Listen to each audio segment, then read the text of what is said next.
বিএনপির বিরুদ্ধে জামাত শিবির এবং চরমোনাই এক হয়ে কঠিন বার্তা দিচ্ছে এবং ইসলামী আন্দোলন বাংলাদেশ চরমোনাই আনুষ্ঠানিক বিবৃতি দিয়ে বলেছে বিএনপি নেতা শহীদুদ্দিন চৌধুরী এনিকে ক্ষমা চাইতে হবে। শহীদুদ্দিন চৌধুরী এনি অসভ্য বর্বর কথাবার্তা বলছেন, মিথ্যা কথাবার্তা বলছেন, নির্লজ্জ কথাবার্তা বলছেন, রাজনৈতিক শিষ্টাচার বহির্ভূত কথাবার্তা বলছেন। আমরা এর আগেও প্রতিবাদ জানিয়েছি, কিন্তু ইসলামী আন্দোলন বাংলাদেশ আনুষ্ঠানিক বিবৃতি দিয়েছে। আমি যখন এই আলোচনা রেকর্ড করছি তখন পর্যন্ত জামাত বা অন্য কোনো দলে আনুষ্ঠানিক বিবৃতি পাইনি, কিন্তু জামাত শিবিরের লোকজন অনানুষ্ঠানিকভাবে জামাত শিবির অ্যাক্টিভিস্টরা শহীদুদ্দিন চৌধুরী এনির বক্তব্যের কঠিন প্রতিবাদ জানিয়ে যাচ্ছে। হ্যাঁ, মানুষ সচেতন হয় সবচেয়ে ইম্পর্টেন্ট। জনজনে প্রতিবাদ করবে, প্রত্যেক ব্যক্তি প্রতিবাদ করবে, এটা দলীয় ফরমাল বিবৃতির চাইতেও বেশি পাওয়ারফুল। চায়ের দোকানে প্রতিবাদ করবেন, মসজিদের প্রতিবাদ করবেন, ইমাম মুয়াজ্জিনরা প্রতিবাদ করবেন। সারা দেশে ইমাম মুয়াজ্জিনদের এক হতে হবে, প্রত্যেক মসজিদ থেকে ইসলামের পক্ষে ভোট চাইতে হবে।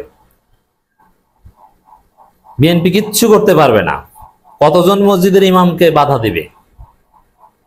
ওর মা বাপ মরলে জানাজা পড়াবে কার মাধ্যমে? শহীদুদ্দিন চৌধুরী এনির মাধ্যমে। ওর সন্তানের বিয়ে পড়াবে কার মাধ্যমে? শহীদুদ্দিন চৌধুরী এনি বিয়ে পড়াবে? সূরা ফাতিহা পড়তে পারে ঠিক মতো?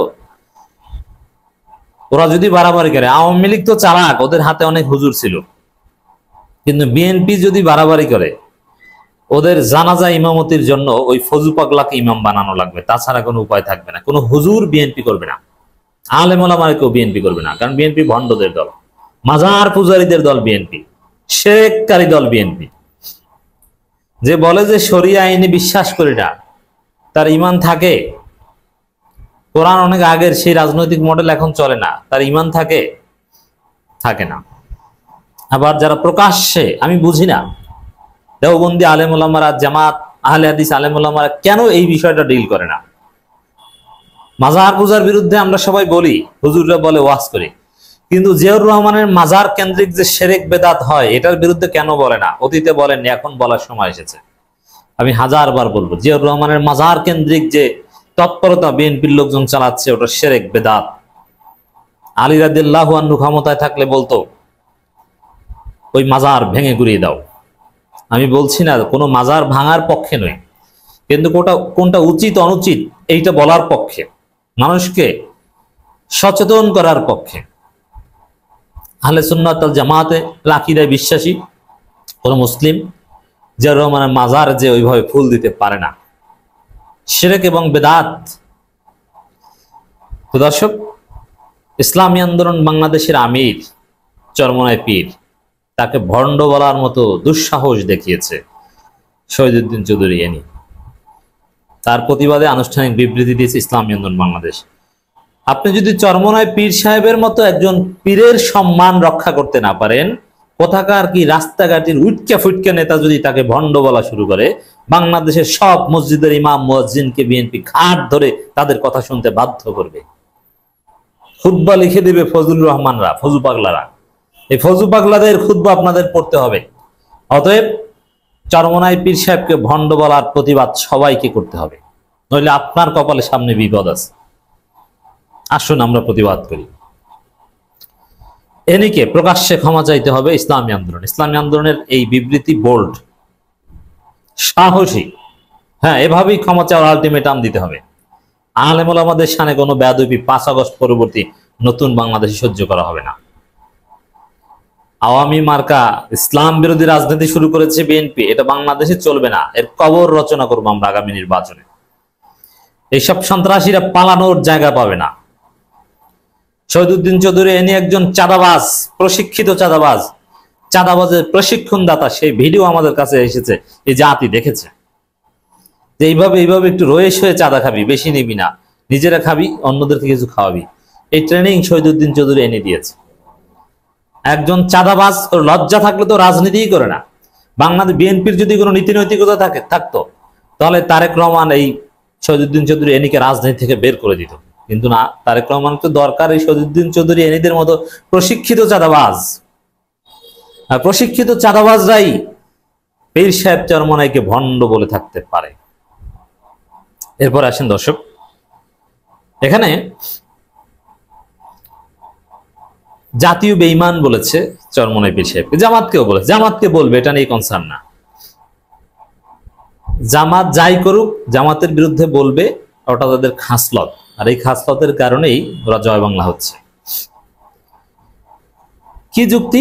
জাতীয় বেঈমান বলে গত 15 বছরে যে এই 3টা নির্বাচন, এটা নাকি চরমনাই পীর সাহেব বৈধতা দিয়েছে হাসিনাকে। অথচ ফ্যাক্ট হচ্ছে যেসব নির্বাচন বিএনপি বর্জন করেছে চরমনাই বর্জন করেছে, যেসব নির্বাচনে বিএনপি অংশগ্রহণ করেছে চরমনাই অংশগ্রহণ করেছে। বরং 18 সালের নির্বাচনে শেষ পর্যন্ত থেকে বিএনপি হাসিনাকে বৈধতা দিয়েছে।